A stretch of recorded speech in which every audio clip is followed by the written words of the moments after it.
Yo, what's up, y'all? Welcome to another video on the channel, and today we're gonna be checking out This Is What Happens When Anime Is Real. Let's be honest, all I did was searched up anime on top bar, and I was just, this is 46 on trending. I was like, okay, let me do my skills, right? I'm a reactor. I react to stuff, so here you go. Before the video starts, can you please hit that subscribe button? I'm trying to hit 600 subs before the end of the year. If anime was real, then let's just say my boy gone. What if anime was real? Oh my god, I just wish it was true. This is like, bro. Shut the bro. up, you weeb. It's rare nowadays that I ever go back to revisit an anime. Do you see how many shows are airing every season? In this day and age, I can barely keep up with what's coming out. And you think I got time to go back? That's true, bro. Like I'm already, dang, I have a lot of stuff I haven't finished that I want to finish. And yes, One Piece is one of them. Like the hero is overpowered but overly cautious? Huh?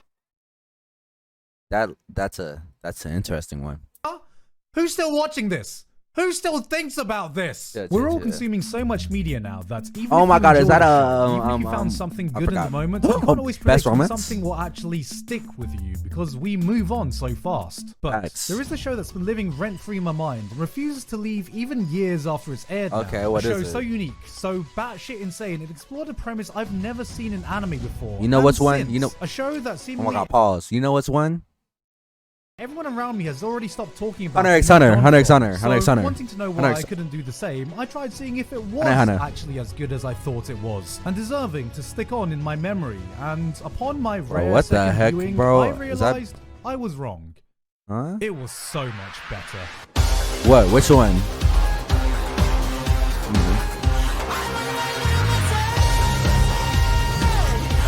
But I'm getting ahead of myself because first, it's sponsor time. This video is brought to you by NeuroCloud. NeuroCloud is a brand new up-and-coming roguelike. I'm not sponsored by this though. Back to the video. Okay, thank you. Oh, look at this beautiful stuff. Beautiful anime. Reality. Yeah, imagine going in Kilo. Imagine. This is a question Sota unexpectedly has to deal with when one day he gets transported right into an anime that he's watching. Oh, wait, hold on. Okay.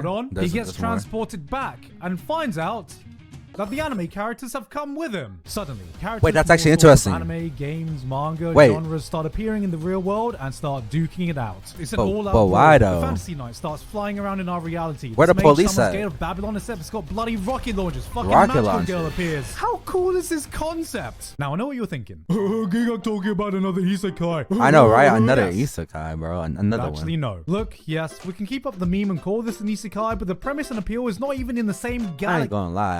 I've watched a whole bunch of isekai, bro. Standard isekai. So no, I don't like this because it's an isekai.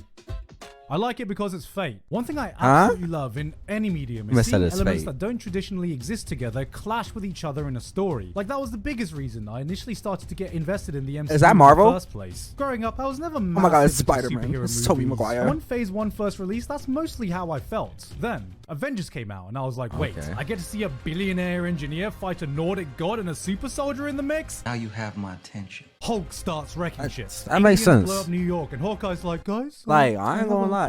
Then slowly you start. I ain't gonna lie, bro. When Avengers came out, bro, I wasn't even like living type stuff, bro. I wasn't even conscious. But it was still a good movie because I went back and watched it. Acknowledge the threat of alien invasions. Like if you watch all the Avenger movies like in order, like oh my god, this is why I need help with English. Chronological order. I'm pretty sure I still said that wrong. It's still good. I guess introduced as a normal thing. Doctor Strange comes out, great. I guess we have wizards now too. Black Panther, okay. Now there's a secret. Doctor Strange. Whack. Advanced civilization. Thanos. Black Panther. Yes, sir. Now Hawkeye. Thanos, you better Boy watch out. I'm gonna who? shoot you with this arrow. It's a really sharp arrow. Pew pew. Magic, space, technology, gods, super soldiers. You have all these elements, all coexist. Wait a minute. Wait. What? We were talking about anime. Let's turn to a Marvel thing. We see Thanos right here. Imagine Thanos in Hunter x Hunter though. Dang, he really would be snapping 50% of the population away. Same universe, not as a gimmick, but I was going to even for a grander plot. And this is the basis of why I love going with a photo so much. This is what happens when you take every cliche genre in anime and crash them into each other. Take a look at this scene. It starts off with the magical girl and definitely not Saber arguing ethics with the equivalent of a Saber and a magical girl. That's going about as well as you imagined. Then, Superior Asuna and a Final Fantasy mage jump in. A Final Fantasy. Not Saber uses her noble fantasy. A non-Saber, not using Excalibur. Suddenly, a Guilty Gear character casually walks in. He doesn't have magic, he's got a fucking gun. I started blasting. Bang! Bang! Magic versus guns? What wins? Guns. How does guns even win? That doesn't make any sense. A Persona character with a JoJo stand joins. What the heck is this show? like seriously, bro. What am I watching, bro? Like what am I seeing right now? Battles by sucking. What? Using his stand. Seeing all this violence, the magical girl just wants everyone to get along and decides to join in to try and stop the fighting with the power of friendship and more violence. It's carnage. What have I got myself into, bro?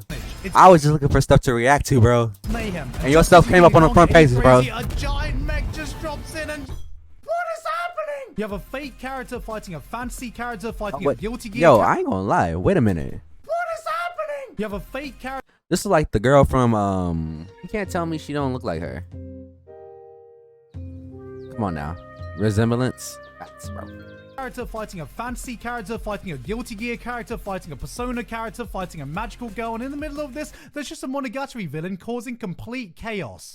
I like that. Seeing I like that. W antagonist. This is the most fun I've ever had as an anime fan. Because if you're a weeb who's watched shows with the characters like this in them, how the hell does this not put a smile in your face? This is a show that rewards those who are familiar. I'm over here just looking about how this man's able to speak this fast. He's probably He ain't speaking a script. Can I talk? I have L English. But this anime though, it does sound interesting. Like I just heard a whole bunch of people in it from different genres of anime. Like why the heck Saber over there and the girl from Jobless Reincarnation? Familiar with the tropes of anime by taking the cliches you know and flipping them into unfamiliar territory. So you may be wondering, why the hell did everyone else forget about this show? That's what I want to fucking know. Bro, I don't even know that show, bro. It's bogged down with too much dialogue because, oh lord, there's a lot of it. The first two episodes open up with a bang. You got giant robots, you got explosions, you got this badass girl playing a gun with a sword like a violin. Wait, what? Other swords, and you're like, yo, that actually sounds dope. Oh god. That actually sounds dope. Already, this is gonna be awesome. Then the next few episodes hits, and it's like. Oh. Can we get back to the sword lady? Oh. It's one of those. It's a Black Clover. It's a Black Clover. I came in with the expectations that this was just going to be a dumb, fun action romp with anime from every genre. So when there were several episode stints of nothing but just talking, I would honestly that does sound, waiting for the next action you know, scene. But on my second view, boring. Because I knew when the action was coming, because I wasn't just anticipating the next big fight scene, I had the chance to actually fully immerse myself to what they were talking about, and I thought, damn. This is actually interesting. Look at these random characters, bro. Look at them. As hell. Recreators doesn't just settle with presenting this wacky concept of, hey guys, what if anime was real? But put serious thought into what struggles would actually how did this even my mind is fiction could break the barrier to our world. From the biggest effects to the smallest details. Characters that get transported here end up having some sort of sensory overload when they come to our world. The air feels different, the food tastes more flavorful, yes, sir. colors are brighter. What they experience in their world is only dependent on how much detail their author puts into their work. How descriptive was the orange juice they drank? Did the author deem it necessary to add coffee to their world building? But here, taste, smell, sight, a whole world of sensations they've never experienced is now at their fingertips, and I just thought this was a cool little detail I never would have thought about. But on top of this, well, it sounds cool, but I'm gonna be honest with you, I'm binging Bleach right now, bro. I gotta at least finish Bleach before I be on anything else, bro. Interesting ideas, like what if these creations could actually meet their creators? We've seen this before with gimmicky fourth wall breaks. Oh my god, is that She-Hulk? Meeting your author is essentially meeting your god, the person responsible for all the bad things, all the natural disasters, all Fortnite dancers to ever exist.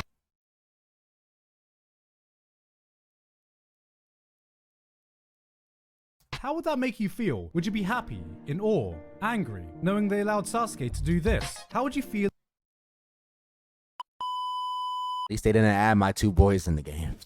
Because I'll be pissed. If your god didn't even care about their own story and only did it for money? How would you feel if your god was a pervert and you were only created as an object of sexual desire? How would you feel if you met your god only to find out they were a devil, knowing that you were a character in a tragedy? Seeing these creations cope with the fact that their god was not a god, that does sound pretty interesting. And their entire lives were just stories played out for entertainment was an aspect that added so many fascinating angles. Every creation shares a different dynamic with their creator. Some came to resent their creators. Some formed a pseudo-parent-child bond. Some... Wait. Oh man, bro. I just realized this title says this is what happens when anime is real. Talking about a whole nother anime. Just chose to ignore it and take a deep puff of some of that good copium. And this took the I'm not complaining because I'm actually getting a lot of intel. Like now I'm just like, dang, that does sound like I need to watch it. But I got Bleach on the side, you feel me? I can't be doing both. Take Mamika, the magical girl. Right in episode 2, we find out magical girls are packing some heat. Her family-friendly magic starts fucking shit up. Buildings are erupting. There are explosions everywhere. She almost kills a guy. People are fucked. Then afterwards, she looks around and is like, oh my god, who did this? That was you. You caused all this collateral damage. Who do you think? What the fuck is collateral damage? She comes from a children's show where there is no violence and every problem is solved by the power of friendship. So when she finds out she can cause serious harm and not all conflicts can be solved. Where were you when Naruto and Sasuke were fighting? By telling people so along, she's just like, This is a character that's completely out of her depth. You just think that will work? Through these interactions, that's she not how it starts to learn a new world view. She changes her perspective, changes her approach, realizes the world is more complicated than it is in a children's cartoon, and eventually starts taking actions in a way her original archetype never would have, while still remaining the same core character of wanting to save the people around her. This is something that rings true for every— I ain't gonna lie, I'm trying to see some revenge. Like, I don't know. This is kind of peaceful. Maybe I just won't Sasuke revenge. Recreation we see. Maybe I just won't binge this for my clan. A righteous fantasy night, understanding a world where justice isn't just black or white. Blitz, a character who has to come to terms that he was created for the sole purpose of suffering. Celestia, Kanaya, Yuya. I feel like I already know this anime. This man, we recognize the force into I don't want to pause that much. But of course, I'm pausing that much. Slowly changes to far more interesting characters than they ever would have got the chance to in their original stories. It's shit like this that had me hooked the entire run, where most shows would take this premise and go, anime characters in real life, duh. Recreator sits down and goes, okay, what if that one person was like this, or that character was like that? How would they react? How does that change the dynamic? And that spawns— Hey, like, why you think we solve like that? Well, I don't classify myself as a weeb.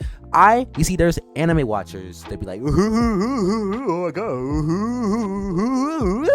I'm not that. You feel me? And they be having the glasses on. They be having the cover over their head. That's not me, bro. I'm over here, I'm chill. I got me a Nike hoodie on, bro. I'm sitting down. I be watching anime, you know what I'm saying? I don't be talking about too much. I don't be Naruto running in the hallway. I be keeping it to myself. You see what I'm saying? Those are cool anime watchers. The same. I just want you to specify. Another idea, then another. The show is bursting with so many unique concepts that takes advantage of its insane premise. The action can be high-octane, turbo-fisto fun, but at the same time, it's a series that's not afraid to just sit down and spend some time chilling with the characters just struggling to live in the world. He looks kind of cool. Just sit down and spend some time chilling with— Look at it, man. He like the characters just struggling to live in the world. Does this make up for all the excessive dialogue? No. Even with all this interesting stuff, there's so much of what I like to call more fighting and less talking. Characters will just pull a 5-minute exposition dump on why other people are being transported to the real world. How do we fix this? Why the world is Black Clover coming to a fucking end. And I hate to do this, but girl, this is kind of on you. Half the time when the plot doesn't know where to go, our lovely mage Meteora will suddenly get a bright idea and be like, guys, I have a theory. Go on. Oh my god, stop talking. Fascinating theory. Do you have any sources? My source is that I made it the fuck up. The show spends so much time and makes up so much bullshit trying to explain its own mechanics, and while some of it is cool, a lot— Why the heck he look like he and makes up so much bullshit trying to explain— Like he from the dude from 02. Look at y'all. Look at this.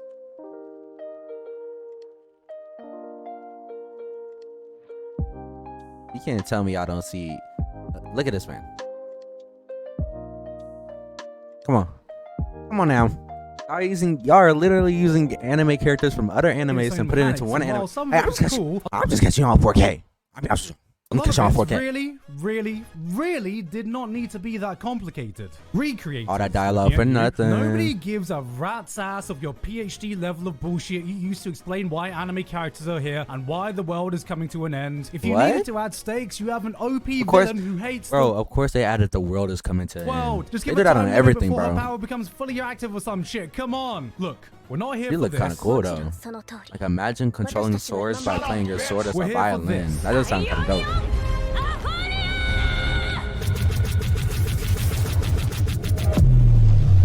Why that? A JoJo? There are some other things as well, like JoJo version. Power makes no sense and is just broken in every way. The final conclusion takes so much suspension of disbelief and it's just anime bullshittery shot up into the fucking stratosphere, but honestly, I don't really mind. The more time passes, the more I've just appreciated what this series tried to do, and watching it again made me rethink some of the things I thought I hated about it. I remember the first time, and I feel like if I did watch Black Clover again, I would probably enjoy it more.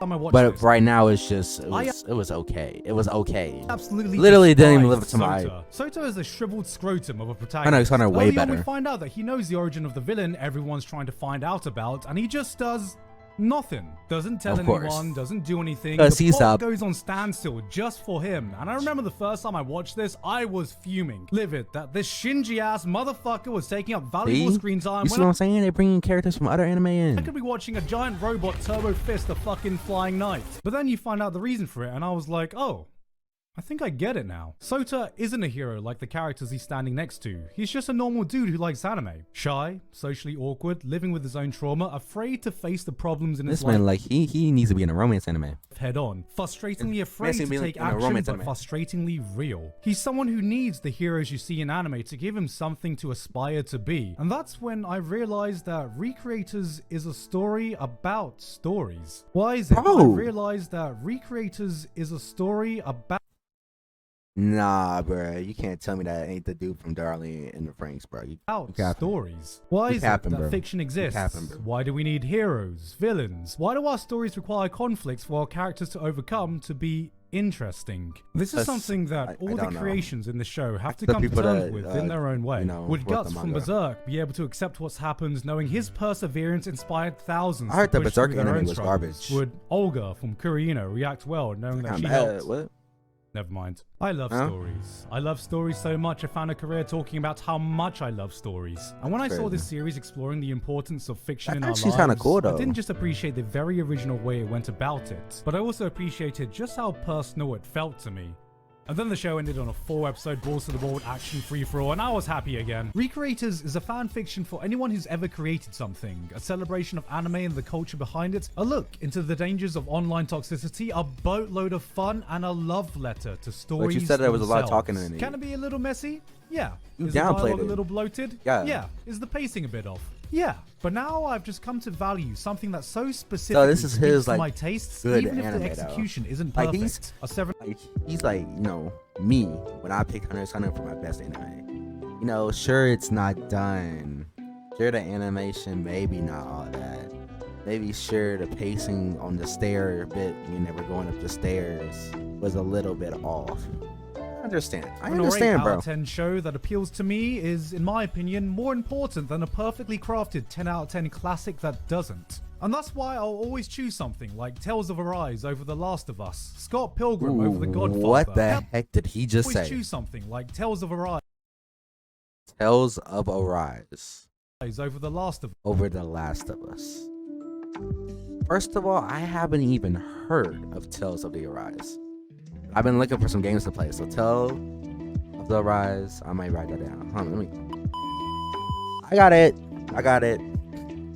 Scott Pilgrim over The Godfather. Hell, that's why I'm so addicted to Genshin, even though I know I could clown on this. I swear, I played 1 hour into it, and I would love to play it, but like, I don't know. I just game for fucking days. I want to play it for days. This was never going to be super popular or go down as a critically acclaimed classic, but it's a series brimming with so many interesting ideas, so many original concepts, so many fun moments that never fail to put a smile on my face, and a core that speaks to my love of fiction. There is no other anime like Recreators. Nothing else I can recommend to you.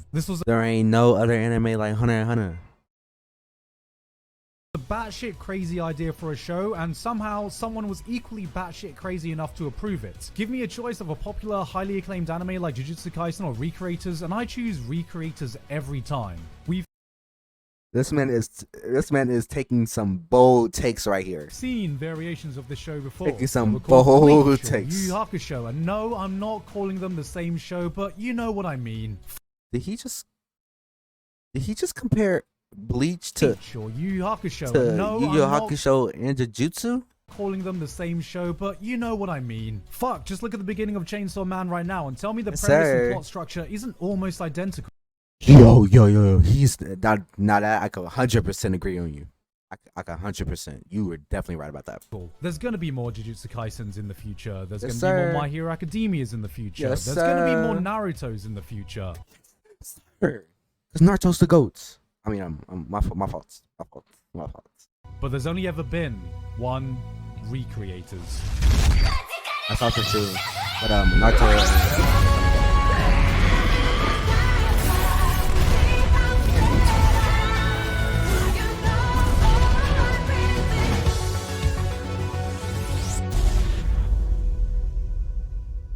Subscribe for more. Well, that's my first time reacting to something like that. I ain't gonna, I literally never seen this video or like anything like this video. This is entirely new to me. If you enjoyed the video, so go subscribe to Juix. Man, I cannot say your name right, bro. I can't say any name right, bro. I have L English. Come on now. If y'all enjoyed the video, make sure to like, subscribe, turn on notifications. If you haven't followed me on Instagram, subscribe. I'm on my way to 600. I'm pretty sure I said subscribe, but whatever. I'll see y'all next video. Peace.